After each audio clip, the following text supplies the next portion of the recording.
Provisão para devedores duvidosos, provisão para redução do estoque, provisão de obsolescência de estoque, provisão de redução ao valor recuperável de ativos, provisão para 13º, provisão para férias, provisão para FGTS de férias e 13º, provisões para contingências, é provisão, e a gente não sabe se tudo é provisão ou se nada disso é provisão. Eu quero conversar um pouco com você a respeito disso para poder explicar o que de fato é provisão, o que não é provisão e por que um é e o outro não. E agora eu já devo estar confundindo sua cabeça, mas vamos por partes. Vamos começar pelo ativo. Começando pelo ativo então, gente, não existe provisão ativa. Por que não existe provisão ativa? Porque a palavra provisão ela tem como significado a reserva de algo para alguma finalidade. E nesse caso, quando nós estamos falando de tudo que a gente chama de provisão ativa, né? Provisão para devedores duvidosos, provisão para obsolescência de estoque, enfim, nós não estamos falando de reservar algo para alguma finalidade. Nós estamos falando do reconhecimento de uma perda ou de uma potencial perda sobre algum daqueles ativos. Então não se trata de reserva, não se trata de provisão, se trata do reconhecimento de uma potencial perda baseado em alguma evidência. Por exemplo, provisão para devedores duvidosos, na verdade, se trata do reconhecimento de uma perda esperada em função da inadimplência, em função de algum cenário econômico em relação ao contas a receber. Eu não vou mais potencialmente receber aquele contas a receber, então eu reconheço uma perda. Eu já tinha um ativo e eu estou reconhecendo uma perda porque é característica básica de um ativo retornar em algum momento para o negócio, se recuperar em algum momento. Isso não vai mais acontecer, então eu tenho que baixar parcialmente esse ativo em função dessa não ocorrência da recuperabilidade dele. Da mesma maneira, quando eu falo de redução ao valor realizável de estoques, eu estou pensando no seguinte: o meu estoque está registrado pelo valor contábil. Esse estoque registrado pelo valor contábil, ele não vai mais ser recuperado por esse valor, porque o valor de mercado desse estoque já reduziu. Lembrando que a análise de valor realizável de estoque eu só faço para produto acabado, tá, gente? E aí, o valor de mercado desse estoque reduziu. O que vai acontecer aí? Se o valor de mercado desse estoque reduziu, eu não vou mais conseguir recuperá-lo pelo valor contábil que ele está, pelo custo que ele teve. Eu vou ter que reduzir o valor desse estoque para o valor de mercado. Mais uma vez, é o reconhecimento de um recurso econômico que não vai retornar para mim, um benefício econômico que eu não vou ter, e eu vou ter que reduzir esse recurso econômico, que é o estoque, nesse momento, para considerar que não vai acontecer a recuperabilidade desse ativo, que é o estoque. Da mesma maneira, acontece com o ativo imobilizado, com o ativo intangível, com o investimento, quando eu falo da redução ao valor recuperável de ativos. É a mesma coisa. Eu estou reconhecendo uma perda porque eu não vou conseguir recuperar esse ativo em função do seu uso. Lógico, essa perda, se eu tiver alguma evidência contrária, ela pode ser revertida, mas é o reconhecimento de uma potencial perda sobre aquele ativo. Não se trata de provisão. Ok, gente? Fechamos aí esse ponto. Agora vamos para o lado do passivo. Pensando em férias, 13º, FGTS sobre férias, FGTS sobre 13º, INSS sobre férias e INSS sobre 13º.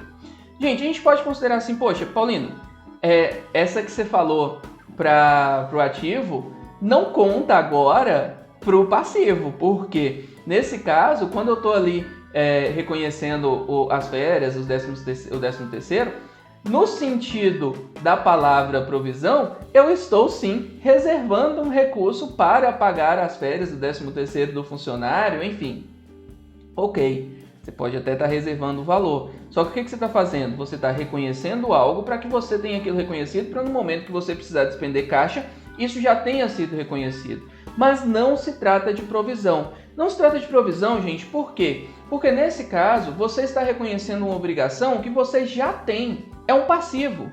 É um passivo de férias, é um passivo de 13º, é um 13º a pagar, é uma férias a pagar. Eu sei que muitas vezes a gente separa na nomenclatura e coloca como provisão de férias e 13º, porque o férias a pagar, o 13º a pagar, a gente considera quando a folha está processada, né? Então a gente tem que separar as contas. Mas não use, por favor, o termo provisão, porque não é uma provisão. Vamos lá. A sua obrigação pelas férias, a sua obrigação pelo 13º é em função do quê? É em função do tempo trabalhado pelo funcionário. Se o funcionário trabalhou 30 dias, ele tem direito a 1/12 de férias. Ele tem direito a 1/12 de 13º.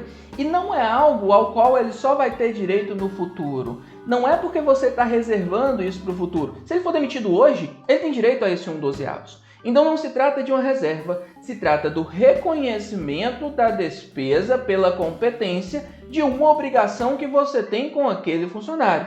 É uma obrigação presente decorrente de um evento passado e não existe incerteza com relação ao valor que você vai pagar aquele funcionário. Você sabe que aquela obrigação ela vai ter ali um limite de no máximo 2 anos, porque ele não pode acumular 2 férias. Você sabe que a obrigação de 13º ela vai ter limite de 1 ano, porque ao final do ano você tem que pagar. Então você não tem uma incerteza sobre quando você tem que pagar e você não tem uma incerteza sobre qual valor você tem que pagar, porque o valor que você tem que pagar é um valor calculado sobre a folha de pagamento daquele funcionário. Então é uma obrigação presente decorrente de um evento passado e não existe incerteza. Então não se trata de provisão, se trata de reconhecimento pela competência contábil de uma obrigação que você passa a ter com o funcionário no momento em que ele trabalhou 30 dias. E aí, vamos falar do que realmente é provisão, que normalmente a gente chama de provisão para contingência, mas que não devemos também chamar de provisão para contingência, porque provisão é uma coisa, contingência é outra coisa, certo? E vamos comentar um pouco a respeito disso. Vamos lá. O que caracteriza uma provisão, gente? Uma provisão é uma espécie do passivo, tá? Uma provisão é uma figura que faz parte do passivo, ela é uma espécie do passivo. Só que a provisão, ela tem a característica que é o seguinte: enquanto o passivo é uma obrigação presente decorrente de um evento passado, e aí você não tem uma incerteza com relação ao montante ou ao momento do pagamento, e aí, portanto, é um passivo, no caso da provisão, a provisão ela é dita como um passivo de valor incerto, ou um passivo que carrega uma incerteza, tá? Então a gente pode dizer que a provisão é uma obrigação presente, então a obrigação existe, tá?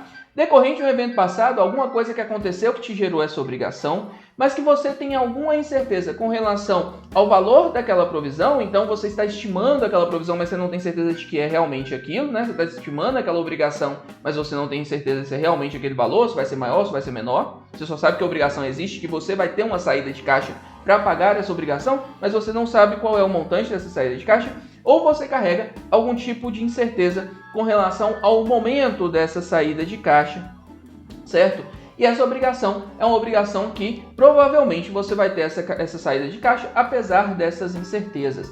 Isso que caracteriza uma provisão, tá, gente? E o que é a contingência ou passivo contingente? O passivo contingente é quando você não tem essa probabilidade de que vai ter uma saída de caixa.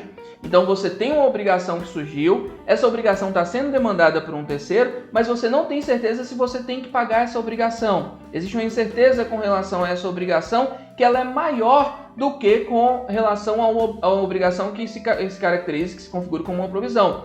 Por quê? A obrigação que se caracteriza como uma provisão é aquela que você sabe que você tem que pagar, mas você tem alguma incerteza com relação ao tempo ou com relação ao montante. No caso do passivo contingente, você tem ali uma situação em que você sabe que a obrigação surgiu porque alguém te demandou essa obrigação, mas você não tem certeza se você tem que pagar aquilo e você também não tem certeza do momento.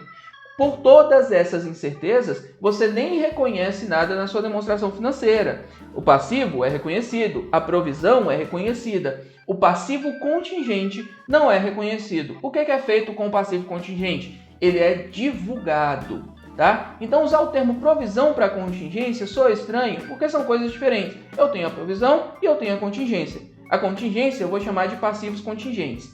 Gente, por favor, não confundam contingência ou passivo contingente com reserva para contingência. Reserva para contingência é outra coisa, está relacionado com o patrimônio líquido, mas em algum outro vídeo eu falo a respeito da reserva para contingência e por que ela existe. Por enquanto eu paro por aqui, espero que tenha entendido todas as diferenças sobre aquilo que nós acabamos chamando de provisão. Espero que você evite chamar de provisão aquilo que não é provisão. Muda lá o que está escrito no seu plano de contas para poder a gente ter a nomenclatura certinha. Certo, gente? Se você gostou desse vídeo, clica no gostei e se inscreve no canal. Obrigado, gente. Um abraço. Tchau.